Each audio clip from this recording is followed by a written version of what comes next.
लो जी, जिन्होंने तुर्की को बायकॉट करके उसकी कमर तोड़ने का सपना देखा था, जो दिन रात मेड इन टर्की छोड़ो, बिरयानी मत खाओ, एर्दोगन को सबक सिखाओ का राग अलापते थे, शायद आज उन्हें थोड़ी ठंडी हवा लग रही होगी और थोड़ा सदमा भी लग रहा होगा, क्योंकि जिस तुर्की को व्हाट्सएप यूनिवर्सिटी में दिवालिया बताकर डूबता इस्लामी मुल्क बताया जा रहा था, आज उसी तुर्की ने समंदर की तह से उठाया है अरबों डॉलर का खजाना।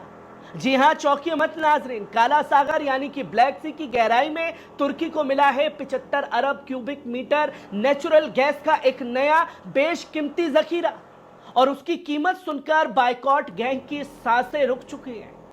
30 मिलियन बिलियन यानी 2.5 लाख करोड़ रुपए से भी ज्यादा। अब बताइए, कौन है असली प्लेयर, जो नफरत की मुहिम चलाते रहे या जो माशी खुदमुख्तारी की तरफ बढ़ रहे हैं। लेकिन यही नहीं दोस्तों, आज की बड़ी खबर सिर्फ गैस के खजाने की नहीं है, बल्कि तुर्की की अमेरिका से हुई मिसाइल डील की भी है और इजराइल के खिलाफ गजा के लिए बुलंद आवाज की भी है। तो चलिए बायकॉट की थाली में गजा की हकीकत परोसते हैं और तुर्की की एनर्जी से लेकर उसकी जमीरदार सियासत तक आज की 3 अहम खबरों को आपके सामने रखते हैं, सिर्फ पल पल न्यूज पर, जहां आप पहली खबर खास तौर पर देख सकते हैं। तुर्की को ब्लैक सी में मिला 75 अरब क्यूबिक मीटर गैस का नया खजाना। दोस्तों, तुर्की के लिए एक और बड़ी कामयाबी सामने आई है। दोस्तों, राष्ट्रपति रसब तैयब अर्दोगान ने यह ऐलान किया है कि काला सागर में तुर्की को 75 अरब क्यूबिक मीटर नेचुरल गैस का नया जखीरा मिल चुका है, जिसकी कीमत तकरीबन 30 अरब डॉलर यानी 2.5 लाख करोड़ रुपए आकी गई है। एर्दोगान ने शनिवार को इस्तांबुल में एक तकरीर के दौरान बताया कि यह इंकशाफ सकारिया के गोते तो 3 फील्ड 49 दिनों ड्रिलिंग के बाद हुआ। उनका कहना है कि यह गैस रिजर्व तुर्की के आवासीय सेक्टर की तलब को 3.5 साल तक पूरा कर सकता है।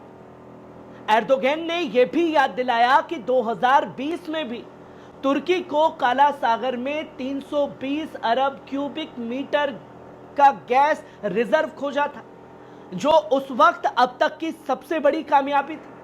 अब इस ताजा इंकशाफ के साथ तुर्की दुनिया को यह पैगाम दे रहा है कि हम तब तक तलाश जारी रखेंगे जब तक मुकम्मल एनर्जी खुदमुख्तारी यानी कि कंप्लीट एनर्जी इंडिपेंडेंस हासिल नहीं कर लेते। यह कामयाबी सिर्फ गैस की नहीं है, बल्कि माशी आजादी और स्ट्रेटेजिक ताकत और कौमी सरबलंदी की तरफ एक और बड़ा कदम है दोस्तों तुर्की का। जहां आप दूसरी खबर भी देख सकते हैं, अमेरिका से तुर्की को 304 मिलियन डॉलर के मिसाइल मिले। तुर्की और अमेरिका के दरमियान दिफाई और तिजारती रिश्तों में एक बार फिर हरकत नजर आ रही है। दोस्तों, अमेरिकी सरकार ने तुर्की को 304 मिलियन डॉलर कीमती के मिसाइल बेचने की मंजूरी दे दी है। हालांकि इस डील को अब भी कांग्रेस की तस्दीक की जरूरत है।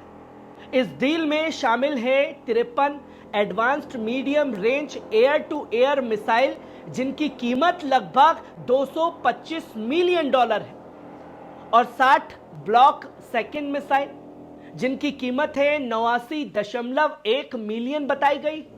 इन मिसाइल की सप्लाई करेगा आरटीएक्स कॉरपोरेशन, जो इस सौदे का प्रिंसिपल कंट्रैक्टर है। यह ऐलान ऐसे वक्त में हुआ है जब अमेरिका के secretary of state Marco Rubio तुर्की पहुंचे, जहां वो नाटो विदेश मंत्रियों की बैठक में शरीक हुए। बताया जा रहा है कि रूबियो इस्तांबुल में रूस और यूक्रेन के बीच संभावित सीजफायर टॉक्स में भी शामिल हो सकते हैं। इस पूरे मंजरनामे के पीछे एक और अहम पहलू है। राष्ट्रपति रसब तैयब अर्दोगान, जो ट्रंप से मुलाकात की कोशिशों में, ताकि दोनों मुल्कों के दरमियान तल्ख होते रिश्तों को दोबारा बहाल किया जा सके। अब दोस्तों, सिर्फ इस पहलू को देखिए कि मिलियन के हथियार दिए जा रहे हैं, ड्रोन सिस्टम, तमाम टेक्नोलॉजी तुर्की को मुहैया कराई जा रही है, पर किस काम की दोस्तों? तुर्की सीरिया में अपना वर्चस्व दिखाना चाहता है, आतंकी संगठन को खुलकर समर्थन कर रहा है।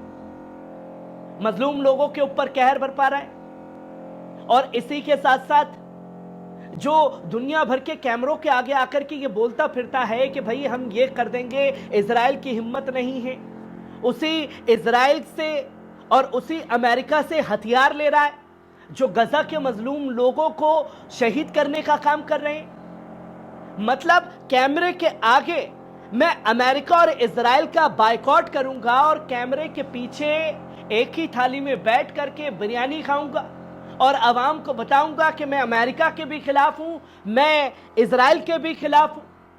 और इस दोहरे रवैये पे लगातार बीते 19 महीनों से सवाल खड़े हो रहे हैं तुर्की के। तुर्की लगातार बोल बहुत कुछ रहा है, पर जब उसे अमली जामा पहनाने का वक्त आता है, जब सीधे सीधे सीरिया में तुर्की के एयरबेस पर इजराइल द्वारा हमला किया गया अमेरिका के हथियारों से, तो सबक सिखाना बनता था। पर तुर्की ने वहां जवाब नहीं दिया, सिर्फ कैमरे के आगे, भाई इजराइल देख, तू अगर नहीं माना तो मैं फिर से तेरी ऐसी तैसी कर दूंगा। सिर्फ अपने बयान से, वो भी कैमरे के आगे आकर के, पीछे मैं कुछ नहीं करूंगा, हथियार जिससे तू ले रहा है मैं उससे भी लूंगा। वहीं आप तीसरी खबर देख सकते हैं, तुर्की का इजराइल पर सख्त एतराज दोस्तों। जी हां, इजराइल अमन नहीं तबाही चाहता है। गजा पर हमलों को लेकर तुर्की का शदीद एहतजाज है। इंसानी इमदाद की फौरन इजाजत की मांग की गई है, जिसकी तस्वीर लोगों के सामने है।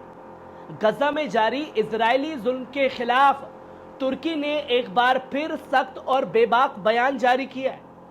दोस्तों, ये खबर इसलिए दिखानी पड़ रही है क्योंकि बताना भी पड़ता है कि ये क्या क्या कर रहे हैं और क्या क्या कर सकते हैं।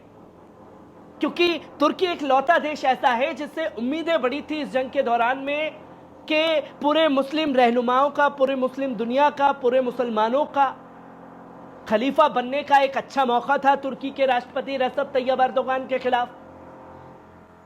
पर क्या कुछ किया रजब तैयब एर्दोगान ने, वो दुनिया के सामने है। और अब साफ तौर पर अपील की जा रही है यूएन से, तमाम मुस्लिम ममालिक से, कि अब गजा पर चुप रहने का वक्त नहीं है, चुप रहने का वक्त जा चुका। अब सबको एकजुट होना पड़ेगा इजराइल की इस नापाक हरकतों को रोकने के लिए। अरे जब सबको रोकना ही है तो क्यों नहीं एक एक करके रोकने की कोशिश करते। और जितनी भी जंग अभी तक लड़ी गई है वो रेजिस्टेंस द्वारा लड़ी गई है। किसी मुल्क की हिम्मत नहीं हुई कि वो आकर के इजराइल में इस कत्लेआम को रोके, जो कई सारे सवाल खड़े करते। पैगाम देना आसान है कैमरे के आगे, पर हकीकत में तुर्की की खामोशी ने कई लोगों को मायूस किया है, जो सिर्फ बोलते कैमरे के आगे हैं कि सबको एकजुट होना चाहिए। एकजुटता तब आएगी जब आप सीरिया में जो आपने किया वो नहीं किया होता। सीरिया में आपकी हरकत की वजह से इजराइल को और ज्यादा जमीन हड़पने का मौका मिल गया और तब आप सीरिया में उससे मुकाबला नहीं कर पाए। और अब पूरी दुनिया से अपील कर रहे हैं कि एकजुट होना पड़ेगा। असल में आपको अपने किरदार को बेहतर करना पड़ेगा कि आप वाकई अब गजा के लोगों के साथ खड़े हैं या गजा के खिलाफ खड़े। कैसी लगी खबर? कमेंट बॉक्स में आकर के अपनी राय जरूर दीजिएगा। शुक्रिया।